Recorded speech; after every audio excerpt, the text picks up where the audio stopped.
Why did Origin dismiss the first email on July 2nd?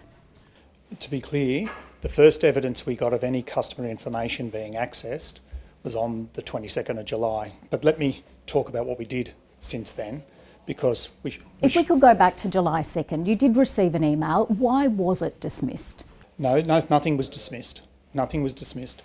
I want to just be very clear about this. The first time we had information accessed, customer information accessed, we found out was on the 22nd of July. Yes, we have identified that there was a potential threat that had been investigating since early July, and we assess a lot of threats. There are threats coming in from a lot of parties at that stage, and we assess all of them very seriously. But I want to come back to the fact that on the 22nd of July is the first time that we had information that had customer information accessed. And I might step back, because I think why we're here today. I'm sorry, we don't have very much time, so I do need to go back to July 2. What did Origin do to investigate that email on July 2nd? Yes, we reviewed that email like we review all of the threats coming in. There is a rising number of threats out there, so we do a very serious review, and there was no evidence of customer information being accessed. And sorry, I was happy to answer the question. I just thought that I would raise one thing, which is we're here to support our customers, and I just want to be clear that's the information today. And what changed on July 22nd? What convinced Origin that there was a credible cyber hack? We had information, customer information, that was provided to us. From the Australian? We got customer information, yes, that came to us through our General Manager of Corporate Affairs. They received some information, and that's what we investigated. Was Origin able to confirm through its own investigations that confidential information had been accessed as of July 22, or was it relying on the media? The first time we became aware of the customer information was through the information we received on the 22nd of July, which is last Wednesday. How did the breach take place? I can't go into the details of that. I appreciate people will ask that information at the moment. The reason is it's the subject of a criminal investigation undertaken by the authorities. And it has been reported that it is similar to the breach that Qantas experienced last year, and that employee credentials were used at offshore premises. Is that right? I can't comment on the specific incident. I do appreciate the question. And I'm dealing with the incident at Origin. The incident at Qantas, I'm not aware of the facts or circumstances.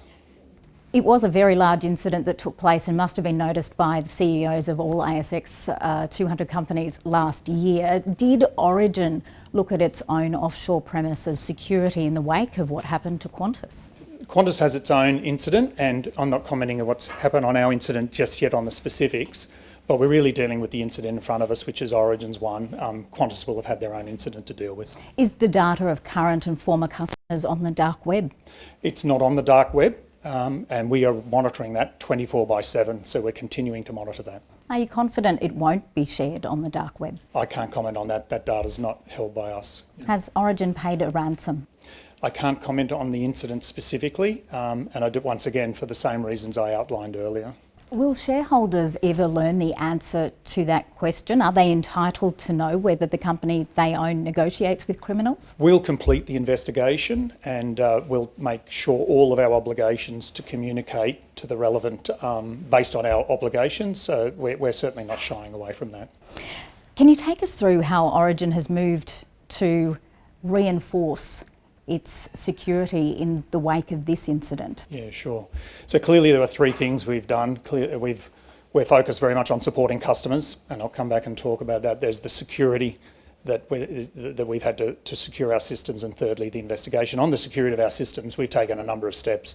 We've engaged cyber security and forensic specialists. We've made a number of security changes and settings so that we don't have an incident of this type ever happening again. So vulnerabilities have been identified? Well, clearly we've had an incident where accessed 900,000 customers' information, and for that I am very sorry, and I certainly don't overestimate the trust. I really appreciate the trust that customers have put in Origin, and we've let them down, so I'm very sorry for that. But we have taken steps, therefore, to secure our system so an incident of this type couldn't happen again. Why did Origin get its communications wrong when last week it notified the ASX that there had indeed been an incident and assured customers that their financial and credit card details had not been involved? Origin corrected the record one day later. We went out to our customers to say there had been last 4 digits of credit card and last 3 digits of a bank account. So we were being transparent as we worked through the investigation. That's still the status today. But clearly we went out to the market and we go to customers, we're communicating, we've been working through all of the facts. We've completed the initial phase of our investigation and review, and that's led to us communicating with the 900,000 customers. Our investigation is ongoing, I should be clear. But did Origin rush its response, and is that a reflection of how Origin has made missteps through this entire process? No, I don't think that's right in terms of making missteps. I mean, we became aware of customer information last Wednesday. We communicated immediately with our market obligations and we sent information as a precaution to all customers at that point. We've been really working through our investigation to date, and that's led to us making the release of information to now. And I should just say, when it comes to customers, you know, we're here to support them, but they'll hear from us if they're directly affected, and that's very important to us right now. Frank Calabria, thank you. Thank you very much.